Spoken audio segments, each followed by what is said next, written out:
नमस्कार, मेरा नाम गौरव दुबे है और मैं डिजिटल मार्केटिंग कंसल्टेंट और ट्रेनर हूं सिंस 2013। आज के इस वीडियो में हम लोग बात करने वाले हैं कि गूगल ने अपने ब्लॉग के थ्रू रिसेंटली 8 फरवरी को एक अपडेट दिया हुआ है कि गूगल जो है वो खुद एआई कंटेंट को किस तरह से ट्रीट करता है।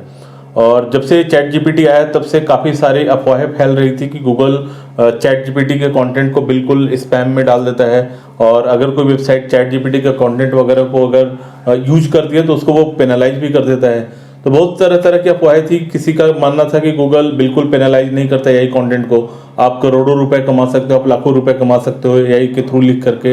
एआई के थ्रू ब्लॉग्स वगैरह को लिख करके। तो अलग अलग अफवाहों को रिजॉल्व करने के लिए, बेसिकली अफवाहों को शांत करने के लिए गूगल ने क्या किया है कि अपना खुद का एक ब्लॉग पब्लिश किया है, ठीक है। और मैं आपको डिस्क्रिप्शन में लिंक भी दे दूंगा उस ब्लॉग का, जहाँ पे गूगल ने बहुत ही आसान शब्दों में समझाया है कि देखिए, जो गूगल का बहुत दिनों से EEAT, जिसको हम लोग ईट के नाम से जानते हैं, जो कंटेंट का एक एल्गोरिदम है, जो कंटेंट का एक पैरामीटर है कि अगर आपका कंटेंट EEAT को फॉलो करता है देन गूगल उस कंटेंट को हेल्पफुल कंटेंट मानता है और उसी कंटेंट को वो ज़्यादा प्रीफर करता है कि अगर सर्च इंजन में इस तरह के कंटेंट हैं जो कि एक्सपर्टाइज्ड हैं, जो कि ट्रस्टवर्दी हैं, जो कि ऑथेंटिक हैं और एक्सपीरियंस के थ्रू लिखे हुए हैं। मीन्स एक्सपर्टाइज, एक्सपीरियंस, ऑथेंटिकनेस और ट्रस्टवर्दी, EEAT का मतलब ये 4 वर्ड होते हैं। और अगर इसको फॉलो करने वाले कोई कंटेंट है तो गूगल खुद से चाहता है कि इस तरह के कंटेंट को वो लगातार अच्छी रैंक प्रोवाइड करे और उसको क्वेरी के अकॉर्डिंग, रेलेवेंट क्वेरी के अकॉर्डिंग ACRP में सामने रिप्रेजेंट करे, ठीक है। तो अब बात आती है कि जो एआई वाले कंटेंट हैं उसको गूगल किस तरह से ट्रीट करता है, उस तरह के कंटेंट को लेकर के गूगल कैसे रिएक्ट करता है। तो देखिए, जब एआई को छोड़ दीजिए, आप जब ह्यूमन खुद से लिखता है तो जरूरी नहीं होता है कि उसके हर एक कंटेंट की क्वालिटी काफी अच्छी हो। आप कंटेंट लिख रहे हैं या फिर मैं कंटेंट लिख रहा हूं या किसी से लिखवा रहा हूं, तो जरूरी नहीं है कि जो कंटेंट हमें मिला है किसी पर्टिकुलर एक टॉपिक के लिए वो इतना प्रोफिशिएंट लिखा हो, वो एग्जैक्टली लिखा हो, वो रिलेवेंट लिखा हो। समटाइम्स एक ह्यूमन के द्वारा लिखा हुआ भी कंटेंट बिल्कुल स्पैम माना जाता है, क्योंकि उसकी अगर क्वालिटी अच्छी नहीं है, ठीक है, उसमें ऑथेंटिकनेस नहीं है, उसमें एक्यूरेसी नहीं है, ट्रस्टवर्दी नहीं है, तो वो भी स्पैम गूगल मानता है। तो फिर आप कैसे कह सकते हैं कि सिर्फ एआई वाले कंटेंट को ही गूगल स्पैम मानता है? तो सेम कंडीशन गूगल ने समझाया हुआ है कि अगर कोई एआई से कंटेंट को डेवलप कर रहा है और उस कंटेंट में ऑथेंटिकनेस है, एक्यूरेसी है, एक्सपर्टाइज है, एक्सपीरियंस है, तो गूगल उस तरह के कंटेंट को कभी भी पेनलाइज नहीं करेगा, ठीक है। और उस तरह के कंटेंट को गूगल खुद से प्रायोरिटी देता है कि अगर कोई ऑथेंटिक कंटेंट लिखा हुआ है जो EEAT को फॉलो करता हुआ है तो गूगल उसको अच्छी रैंक भी प्रोवाइड करेगा और उसको कभी पेनलाइज भी नहीं करेगा और ना ही स्पैम फोल्डर में डालेगा। हालांकि स्पैम से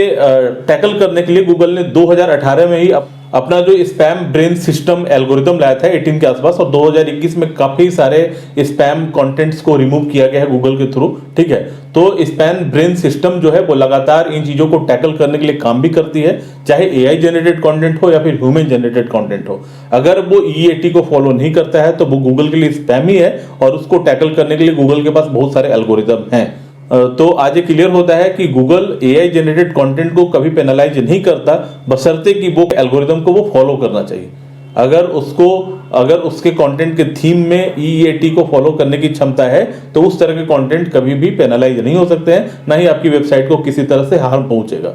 तो बहुत सारे जो यूट्यूबर हैं पहले से बता रहे थे कि आप इस कंटेंट को यूज करके इतना पैसा कमा सकते हो, और उस वीडियो को देख करके बहुत सारे लोग डर भी जाते थे कि ये क्या बता रहा है, एआई के थ्रू कंटेंट को तो गूगल हमेशा पेनलाइज करता है। तो उनके लिए खुशखबरी है कि आप भी अगर कोई कंटेंट जैसे हाउ हो गया, वाई हो गया, व्हेन हो गया, इस तरह से जो रिलेटेड कंटेंट होते हैं, एआई भी आपको प्रोफिशिएंट इन्फॉर्मेशन इस तरह के कंटेंट के बारे में देता है। तो आप इस तरह के कंटेंट के लिए आप एआई का यूज कर सकते हैं जहां पे इन्फॉर्मेशन सटीक आपको मिले। जब आप इस गूगल के ब्लॉग को पढ़ेंगे तो आपको काफ़ी क्लियरली ये समझ में भी आएगा कि जो एआई के थ्रू जनरेटेड कंटेंट होते हैं उसको गूगल काफ़ी आसानी तरीके से समझ लेता है कि इसकी क्वालिटी कैसी है। और आपको सिर्फ ये समझने की जरूरत है कि अगर आपके कंटेंट की क्वालिटी अच्छी है तो गूगल कभी उसको पेनलाइज नहीं करेगा।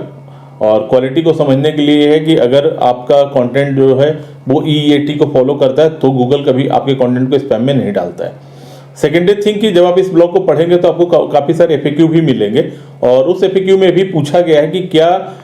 हम लोग ऑथर में एआई को लिख सकते हैं। अगर कोई कंटेंट है जो कि एआई के द्वारा जनरेटेड है तो ऑथर में हम लोग लिख सकते हैं जनरेटेड थ्रू एआई। तो गूगल ने इसको मना किया हुआ है कि ऐसा जरूरी नहीं कि आप ऑथर में जाकर के जनरेटेड थ्रू एआई लिखें, लेकिन अगर कहीं पे आप काफ़ी डीप इन्फॉर्मेशन दे रहे हैं और आप चाहते हैं कि वहां पे बताया जाए कि ये जो कुछ कंटेंट का पार्ट है जो कि एआई से लिया गया है, तो आप उस चीज को मेंशन कर सकते हैं और उसका एक क्रेडिट आप अगर एआई को देते हैं तो उससे गूगल को काफी हेल्प मिलता है समझने में कि ये कंटेंट किसके द्वारा क्रिएट किया गया है। उसके एफएक्यू में ये भी एक सवाल है कि क्या एआई द्वारा जनरेटेड कंटेंट को यूज करने से हमें काफी हाई रैंकिंग मिल सकती है। तो गूगल ने इसको भी सख्त मना किया हुआ है। गूगल ने साफ कहा हुआ है कि जरूरी नहीं कि एआई के द्वारा जनरेटेड कंटेंट को हम काफी हाई रैंकिंग दे ही देते हैं। वो टोटली डिपेंड करता है कि जो कंटेंट है वो कितना ट्रस्टवर्दी है, कितना डीप इन्फॉर्मेशन है उसके बारे में लिखा हुआ, कितना ऑथेंटिक है, कितना एक्यूरेट है। ठीक है, तो ये सारी चीजें अगर है तो गूगल जाहिर सी बात है ह्यूमन हो या फिर एआई हो, दोनों के कंटेंट को काफी वो हाई रैंकिंग दे सकता है। तो ये कुछ जानकारी थी जो कि गूगल ने अभी रिसेंटली 8 फरवरी को अपने ब्लॉग के थ्रू पब्लिश किया और यूट्यूब में फैल रहा है काफी ज्यादा।